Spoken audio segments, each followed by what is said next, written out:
The Trump ear injury story is getting weirder. Quote, he was clearly terrified, he was hysterical. And that was Tucker Carlson, not talking about President Trump. He was talking about Dan Bongino. And first of all, what the hell am I doing? I mean, this is bizarre. Bizarre. But it's real. I'm talking about Tucker Carlson and Dan Bongino. And this is Tucker Carlson talking about not an anonymous tipster. He's talking about Dan Bongino, who was Kash Patel's number 2 at the FBI, who was allegedly melting down on a phone call about this Butler incident. And I've got to say this, before we go anywhere in this story, I'll remind you, I'm not a conspiracy guy. I'm not going to tell you the Butler shooting was staged. I'm not going to tell you that it didn't happen. But God, this keeps getting weirder. And I've got a question. And it's the same question I ask every few weeks when you see a new stack of documents falling out of a government filing cabinet.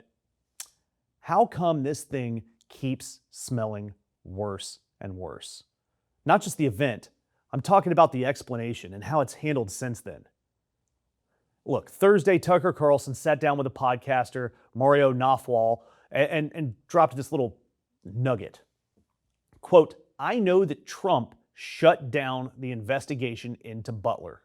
That is a fact. Dan Bongino told me that when he worked at the FBI. About Butler, I know that Trump shut down the investigation into Butler. That is a fact. Dan Bongino told me that when he worked at the FBI. Basically, I came into possession, I beg your pardon, accidentally came into possession of a lot of the social media posts that we were told didn't exist that were posted by Thomas Crooks in the months and years before the shooting. And I was amazed that the FBI had lied about this. So I called Kash Patel and I later called Dan Bongino and I says, what is this? I'm not attacking you. It was the previous FBI administration that did this. It was Chris Wray, but what is this? And Dan Bongino became hysterical with me on the phone. I've known Dan a long time, for many years, and always gotten along with him. Whatever his faults, nice guy, nice, certainly very nice to me. I never had a problem with Dan ever. And that problem began when I brought this information to his attention, and he became a different person. He was clearly terrified. I didn't get it at first, but he was hysterical. Then Tucker says that he accidentally came into possession of a pile of Thomas Crooks' social media posts. The posts that we were told didn't exist. Kind of like the way I almost accidentally came into possession of a timeshare in Orlando.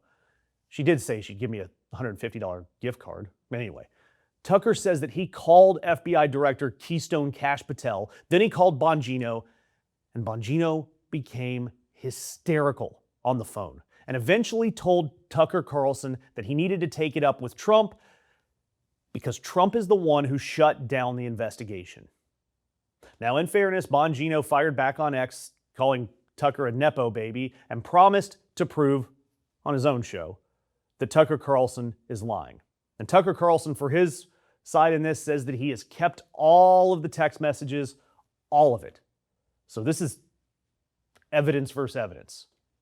But think about this. The guy who is almost running the FBI and the guy who used to be MAGA's favorite TV host are now publicly calling each other liars over whether or not the President of the United States personally shut down the investigation into his own attempted assassination, and whether or not it was fake. Great. This is so healthy for our country. I love it here. I really do. And while these two guys slap fight, which I imagine would look like two drunk T-Rexes going at it, the actual paperwork is getting stranger. Judicial Watch, a conservative outfit, sued the FBI and has shaken loose 48 pages of records, and they're heavily redacted. But there are a few things that survive the black marker. A Butler County Sheriff's deputy exchanged 2 emails with Thomas Crooks before the shooting. About what? That was redacted. A medic on that roof watched a SWAT officer pull a gray remote device with push buttons and an antenna out of Crooks' pocket, along with a cell phone. And she handed the body bag to someone from, quote, either the FBI or Secret Service. She couldn't remember which. The medical examiner here collected 8 specimens from Crooks' body, and 3 of them, hair, bile, and a tube of blood, never have shown up in the toxicology report. They're missing. And the body was cremated very fast, 10 days after the shooting, before Congress ever got a look at anything. Now, look, I am not going to be the guy who connects those dots for you. I'm not going to tell you what it means because I don't like speculating about things I can't see.